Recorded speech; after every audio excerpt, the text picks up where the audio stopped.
Hello बच्चों, कैसे हैं आप लोग। आई होप आपकी प्रिपरेशन अच्छी चल रही होगी। और देखिए, मेरे मन में कुछ बातें हैं जो मैं आपसे डिस्कस करना चाहता हूं। तो आप इससे रिलेट कर पाएंगे कि लास्ट 30 डेज में हमको क्या करना चाहिए, क्या नहीं करना चाहिए, और सबसे इम्पोर्टेंट है कि क्यों करना चाहिए। ठीक है। तो देखिए, जो ये फेज है, समय है, ये डिफरेंट डिफरेंट स्टूडेंट के लिए डिफरेंट डिफरेंट तरह का है। ये जो हम आज 26 मार्च की डेट में खड़े हैं, तो हमारा जो समय है, अब 3 मई को एग्जाम तो है ही, आपको सब लोग को पता ही है। ठीक है, कुछ बच्चों की प्रिपरेशन अच्छी है, कुछ बच्चों की प्रिपरेशन खराब भी है, और दोनों को ही पेपर देना है। और उसी में से कुछ बच्चे सेलेक्ट भी होंगे, कुछ बच्चे सेलेक्ट नहीं भी होंगे। अब हम ऐसा क्या कर सकते हैं कि लास्ट 1 मंथ में हमारी जो स्टडी है वो मैक्सिमाइज हो सके। ठीक है। कुछ बच्चे सोचते हैं कि आपने कोचिंग ज्वाइन कर लिया, थ्योरी पढ़ ली, सवाल लगा लिए, टेस्ट सीरीज ज्वाइन कर ली, तो उससे सिलेक्शन हो जाएगा। वो सिलेक्शन का माध्यम मात्र है। कोई भी कोचिंग इंस्टीट्यूट, कोई भी टेस्ट सीरीज, कोई भी मॉक टेस्ट, अच्छा डिफरेंट डिफरेंट का तरह का कंफ्यूजन है।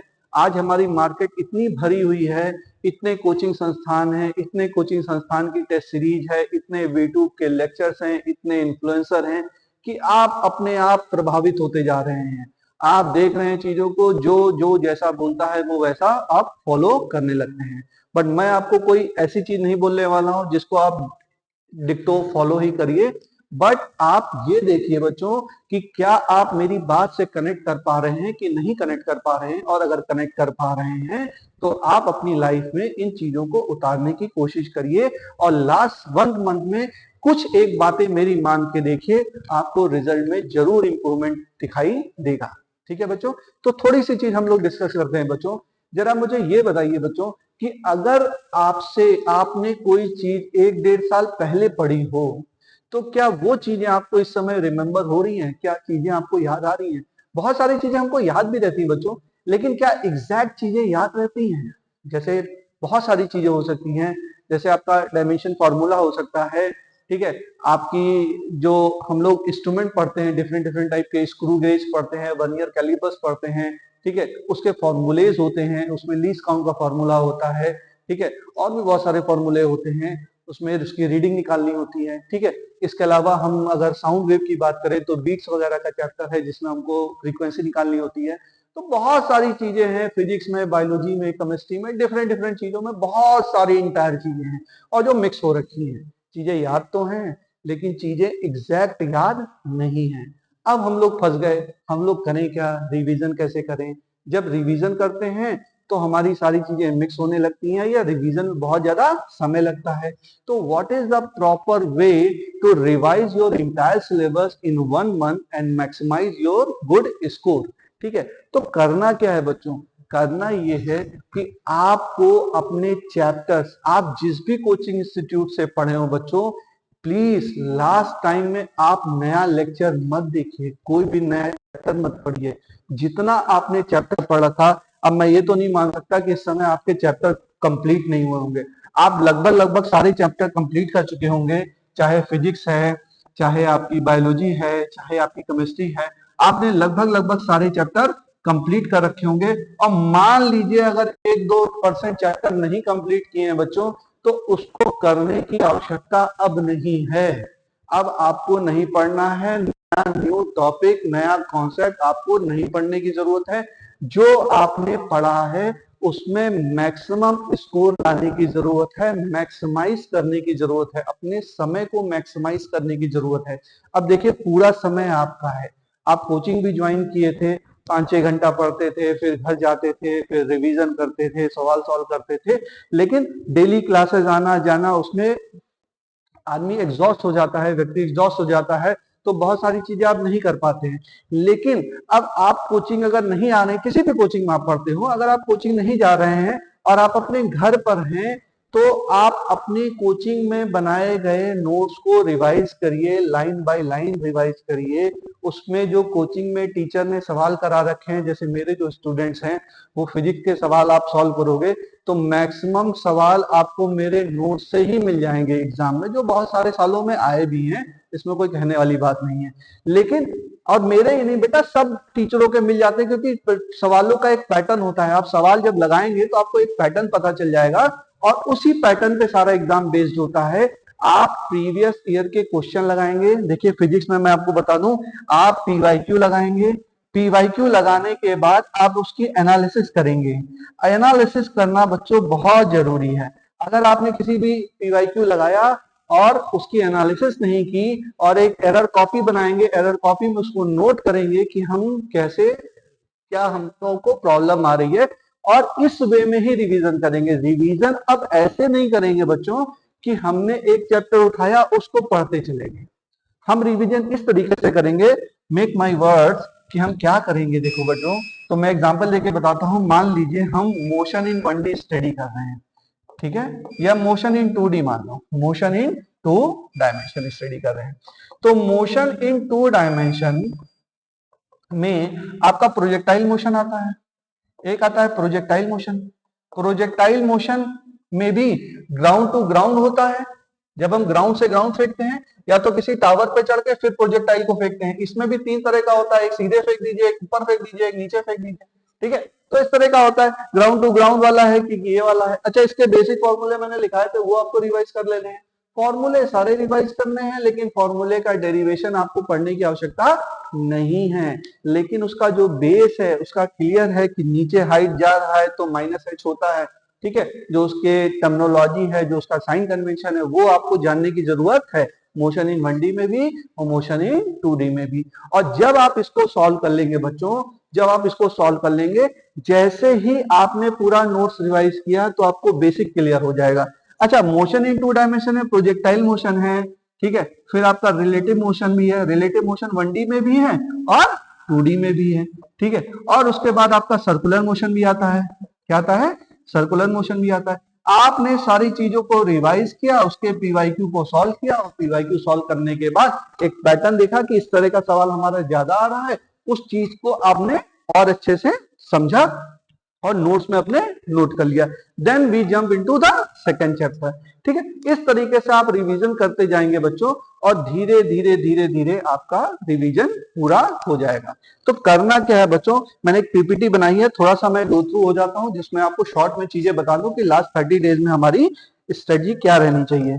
तो देखिए, दीज आर द स्ट्रेटजी है। रिवीजन करना है, पीवाईक्यू लगाना है, मॉक टेस्ट देना है और उससे भी इंपॉर्टेंट मॉक टेस्ट की एनालिसिस करना है। अगर आप मॉक टेस्ट की एनालिसिस नहीं करेंगे बच्चों तो आप इसको ये अच्छे से सॉल्व नहीं कर पाएंगे सवालों को। देखिए, लास्ट 30 डेज का है कि रिवीजन फेजेस है, नया टॉपिक नहीं पढ़ना, स्मार्ट स्टडी करना, हार्ड स्टडी इंपॉर्टेंट नहीं है। अब ये नहीं है कि कोई नया चैप्टर आप खोल लिया, उसको पूरा अच्छे से पढ़ने लग गए, डिटेलिंग में जाने लग गए। अब वो करने का हमारे पास समय नहीं है। हमको क्या करना है, हमने जो भी पढ़ रखा है उसको हमको अच्छे से रिवाइज करना है और उसके पीवाईक्यू लगाने हैं। नेक्स्ट देखिए, हमें एनसीईआरटी जो पढ़नी है, बायोलॉजी में पूरी एनसीईआरटी पढ़नी है हमको, लाइन बाय लाइन हर एक चैप्टर हमको पढ़ना है, क्योंकि एनसीईआरटी से सवाल आते हैं बायोलॉजी में, डिक्टो एकदम नोट से उससे आ जाते हैं, बायोलॉजी की किताब से आ जाते हैं, एनसीईआरटी से आ जाते हैं। तो वो हमको बहुत ध्यान में रखना है बच्चों। पीवाईक्यू लगाना है, 1 क्वेश्चन सोर्स होना चाहिए। ये नहीं कि पीवाईक्यू की भी 4 किताबें लिख रही, 4 किताबों से आप लगा रहे, केवल एक सोर्स। आपका स्टडी सोर्स हमेशा सेम होना चाहिए। अगर आपने क्लास में नोट्स बना रखे हैं तो उसी नोट्स से आपको लगातार पढ़ाई करनी है और किसी से नहीं पढ़ाई करनी है, ये आपको जरूर देखना है। और अवॉइड मल्टीपल बुक्स आपको हमेशा अलग अलग बुक नहीं पढ़नी है, एक ही बुक से आपको पढ़ाई करनी है।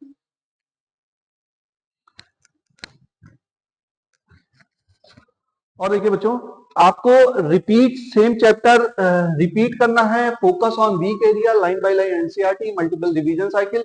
ये सारी बातें हैं बच्चों, ये हमेशा मैं बताता हूं, हमेशा बच्चों को बताता हूं कि सेम सोर्स से सेम बार पढ़ना है। एक ही चैप्टर को 10 बार पढ़िए, अलग अलग किताब से 10 मतलब ये है कि एक चैप्टर को 10 किताबों से पढ़ने से अच्छा है कि एक चैप्टर को एक किताब से आप 10 बार पढ़िए। मतलब सेम सोर्स से आप 10 रिवीजन करिए, बशर्ते कि आप सेम चैप्टर को 10 अलग अलग सोर्सेस से पढ़ रहे हैं। क्योंकि मोर और लेस आपका नीट का एग्जाम में ऐसा नहीं कि बहुत बड़ा सवाल आ जाएगा, बहुत कठिन सवाल आ जाएगा। आपको अगर कॉन्सेप्ट याद है तो चीजें आपकी सॉल्व हो जाएंगी, ठीक है, बशर्ते आपको चीजें कॉन्सेप्ट याद हो बच्चों।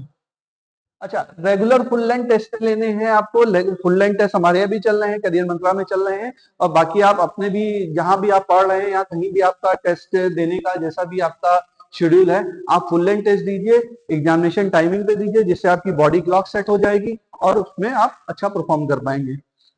ठीक है, अच्छा एनालिसिस करिए कि कॉन्सेप्ट, अच्छा देखिए कोई सवाल है आपसे गलत होता है तो गलत होने के भी 3-4 तरीके हैं कि क्यों सवाल गलत हो रहा है। तो सवाल गलत होने का तरीका ये है बच्चों कि या तो आपका कॉन्सेप्ट गलत है, मतलब कॉन्सेप्चुअल मिस्टेक आ रही है, या तो आपकी सिली मिस्टेक है। सिली मिस्टेक का मतलब होता है कि कैलकुलेशन मिस्टेक हो गई, साइन 30 की वैल्यू 1/2 आपने रूट 3/2 रख दिया। ठीक है, सिली मिस्टेक बहुत बार हो जाती है। ठीक है, तो वो चीजें आपको क्या करनी है, अवॉइड करनी है। बहुत बार होता है बच्चा सोचता है कि ये सवाल तो हम कर रखे हैं, गैस मार देता है, फिर बाद में पता चलता है कि ये गलत हो गया। तो गेस वर्क आपको नहीं करना है, और maintain the error book, error book आपको मेंटेन करनी है बच्चों। ठीक है, अच्छा करना क्या है बच्चों, देखो रिपीट पीवाईक्यू, पीवाईक्यू रिपीट होता है। अभी देखो इतना कठिन पेपर आएगा, फिर भी लास्ट ईयर जो पेपर आया था कठिन था, टफ माना जा रहा था, फिर भी 28 to 30 क्वेश्चन जो पीवाईक्यू फिजिक्स के थे वो लगभग पीवाईक्यू पे बेस्ड ही थे। और आपको देखो बच्चों सिलेक्शन अगर चाहिए ना तो सब में लगभग 40 क्वेश्चन कर दोगे, मतलब 80 क्वेश्चन बायोलॉजी में, और फिजिक्स और केमिस्ट्री में 40 क्वेश्चन कर दोगे या 35 क्वेश्चन भी कर दोगे तो आपका सिलेक्शन लगभग श्योर हो जाएगा। आपको नंबर ऑफ क्वेश्चन ज्यादा करना इंपॉर्टेंट नहीं है, आपको सही करना इंपॉर्टेंट है। ये नहीं कि आप बहुत सारे सवाल कर दिए फिर बहुत सारी मिस्टेक कर लिए। Accuracy is the key. NEET के एग्जामिनेशन में अगर आपने एक्यूरेसी नहीं मेंटेन की बेटा तो आपका सिलेक्शन बहुत मुश्किल है। आप जो भी पढ़िए, जो भी सवाल करिए, एक्यूरेट करिए और गेस वर्क मत करिए। अगर ऑप्शन लास्ट में ऑप्शन एलिमिनेट करना भी है तो उसको देख के समझ के तभी इसको एलिमिनेट करिए, वरना मत करिए, जो आता है उसी को करेंगे। फिर देखिए एक्यूरेसी स्टडी है, ये तो गेस वर्क है, मैंने बता ही दिया आपको। ठीक है, then mistake to avoid, new chapter start नहीं करना है, मल्टीपल सोर्स से नहीं पढ़ना, स्किपिंग एनालिसिस, एनालिसिस को कभी भी स्किप नहीं करना। एक एग्जाम दे के आइए फिर उसकी एनालिसिस करिए। जब तक आप एनालिसिस नहीं करेंगे आपको टेस्ट देने का कोई मतलब नहीं है बच्चों। आप टेस्ट दीजिए और उसकी एनालिसिस करिए। ठीक है, और किसी से कंपेयर मत करिए बच्चों। देखिए हर इंसान की जिंदगी अच्छी है, अलग अलग है ना, अच्छी या खराब नहीं मैं बोल रहा हूँ, अलग अलग है। किसी की स्कूलिंग अलग थी, किसी की पढ़ाई अलग थी, किसी के ट्यूशन टीचर अलग थे। ठीक है, हम सब की अपब्रिंगिंग अलग अलग तरीके से हुई है, उसी तरीके से हमारा माइंडसेट भी अलग अलग है। ठीक है, अच्छा कुछ बच्चा कोचिंग में ज्यादा एब्जॉर्व कर पाता है, कुछ कम एब्जॉर्व कर पाता है। हर इंसान की कैपेसिटी ना अलग अलग है। ह्यूमंस हैं बट ह्यूमंस होने के बावजूद भी हम सबकी कैपेसिटी अलग अलग है। तो हमको किसी से कंपेयर नहीं करना है कि उसके नंबर आ रहे हैं हमारे नंबर नहीं आ रहे हैं, या कम है या ज्यादा है। हमको ये देखना है कि हम अपने से बेहतर आगे बढ़ पाए। हमारे अगर आज 450 नंबर टेस्ट में आए हैं तो कल 460 आए या 480 आए। ऐसा नहीं कि आज 450 नंबर आ रहे हैं कल हमारे 400 नंबर आ रहे हैं। हमको डेली अपनी एनालिसिस पे बिलीव करना है बच्चों। और इस टाइम पे इमोशनल ब्रेकडाउन बहुत होता है। मैं बहुत बार बच्चों को बताता हूँ, बहुत अच्छे अच्छे बच्चे ब्रेकडाउन कर जाते हैं। ये जो लास्ट टाइम है ना, लास्ट टाइम में अपना इमोशनल कोशेंट हमेशा हाई रखना है। हमेशा बोलना है कि मेरा सिलेक्शन होगा, मेरा सिलेक्शन होगा, मेरा सिलेक्शन होगा। आप जब तक अपने आप पॉजिटिव नहीं रहेंगे बच्चों, nobody is going to be positive with you, everybody is demeriting you. तुमको हर आदमी नीचा दिखाएगा, हर आदमी इंसान नीचा दिखाएगा। जब तक आप सेलेक्ट नहीं हो जाएंगे हर इंसान आपको टॉन्ट मारेगा, आपको पीठ पीछे आपकी बेइज्जती करेगा या कुछ भी करेगा, व्हाटएवर। आपको मतलब नहीं है। आप दुनिया को खुश करने के लिए पैदा नहीं हुए हैं बच्चों, मेरी बात ये मानिए। आप पैदा हुए हैं अपने आप को खुश करने के लिए, अपने माँ बाप को खुश करने के लिए, और उसके अलावा कोई कुछ बोल रहा है, कुछ भी बोले, आपसे मतलब नहीं है। आपको अपनी जिंदगी से मतलब है बच्चों। आप अपने आप सफल हो जाएंगे तो दुनिया का मुंह बंद हो जाएगा। आपको बंद करना भी नहीं है, मुंह खुला रहे, आपसे क्या मतलब है। आपको अपनी पढ़ाई पे फोकस करना ना बच्चों। आप अपना पढ़ लेंगे तो वैसे ही सब कुछ अच्छा हो जाएगा। आप सेलेक्ट हो जाएंगे तो everything will be better for you. ठीक है, अब देखिए सिलेक्शन, अब यही है कि सिलेक्शन हार्ड नहीं है, ठीक है, डिसिप्लिन हार्ड है। हाँ, अब ये बहुत इंपॉर्टेंट चीज मैंने बोली कि डिसिप्लिन हार्ड है बच्चों, सिलेक्शन हार्ड नहीं है। हम दिन भर यही सोचते रहते हैं। जैसे अगर आप यूट्यूब के माध्यम से मेरे प्लेटफॉर्म पे आए हैं या पहली बार मुझे सुन रहे हैं तो मेरा नाम इंजीनियर सौरभ शर्मा है। मैं बहराइच डिस्ट्रिक्ट में करियर मंत्रा कोचिंग इंस्टीट्यूट के नाम से एक नीट फोकस कोचिंग इंस्टीट्यूट चलाता हूँ और बच्चों को रियल में नीट की तैयारी कराता हूँ without any fake claim, which you can verify in our institute.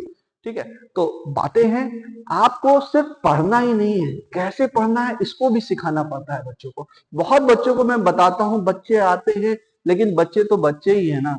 बहुत सारे बच्चे बीच में परेशान हो जाते हैं, डिसहार्टेड हो जाते हैं। बहुत मोटिवेट करने की कोशिश करता हूँ, बहुत अपना मन लगाने की कोशिश करता हूँ। फिर बच्चे कंपेयर करने लगते हैं कि सर यहाँ की टेस्ट सीरीज नहीं अच्छी है, वहां की टेस्ट सीरीज नहीं अच्छी है, आपकी टेस्ट सीरीज में 2 नंबर सवाल गलत थे। बच्चों, चीजें होती हैं, मिस्टेक होती हैं, हर जगह कुछ ना कुछ प्रॉब्लम आती है। आपको प्रॉब्लम पे नहीं फोकस करना है, सोल्यूशन पे फोकस करना है। You don't have to focus on the problem, focus on the solution. ठीक है, सवाल जहां भी आ रहे हैं, जैसे भी आ रहे हैं, जहां भी आप पढ़ रहे हैं, आप अपने मेंटर पे भरोसा रखें। कॉन्सेप्ट वही है बच्चों, न्यूटन लॉ ऑफ मोशन मैं भी वही पढ़ाता हूं, कोई और टीचर भी वही पढ़ाता है। ऐसा नहीं है कि मैं कुछ अलग पढ़ा दूंगा, टीचर कुछ अलग पढ़ा देंगे।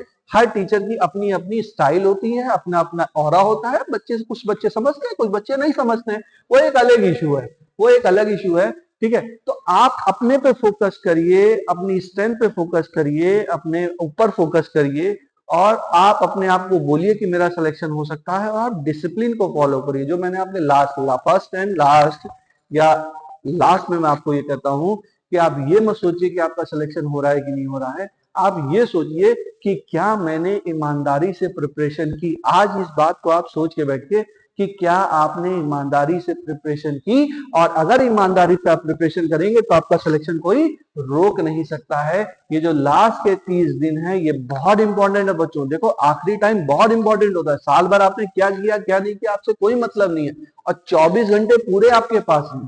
पहले तो था कोचिंग करना, ये करना, यहाँ जाना, वहां जाना, आप कहीं मत जाइए, आप अपनी तैयारी करिए। और जो डाउट्स आए वो हमारे थ्रू आप पूछ भी सकते हैं। हम हमारा व्हाट्सएप नंबर इंस्टीट्यूट का आपको मैं मेंशन कर दूंगा, उस पर आप पूछ सकते हैं, कोई भी डाउट आप पूछ सकते हैं, या अपने कंसर्न टीचर से पूछ सकते हैं। टच में रहिए, टीचर्स के हमेशा टच में रहिए बच्चों। ऑफलाइन अगर आप ऑनलाइन भी पढ़ रहे हैं तो ऑफलाइन टीचरों के टच में रहिए, वो आपके डाउट को बहुत अच्छी तरीके से सॉल्व कर लेंगे। उनको सॉल्व करिए बच्चों, और अपनी स्ट्रेंथ बना के रखिए, और ये सोच के रखिए कि आपका सिलेक्शन होगा, और 100% होगा। ठीक है बच्चों, तो ये बातें हैं। और नेक्स्ट वीडियो में मैं कुछ ऐसी चीजें लेके आऊंगा जो एग्जामिनेशन डे में आप कुछ गलतियां करते हैं, ओएमआर की फिलिंग में गलती हो सकती है, किसी चीज में गलती हो, उसके लिए एक अलग सेपरेट वीडियो में आपके लिए बहुत बनाऊंगा। बहुत बहुत थैंक यू बच्चों, आई होप की प्रिपरेशन अच्छी चली हो। Wish you all the very best, thank you.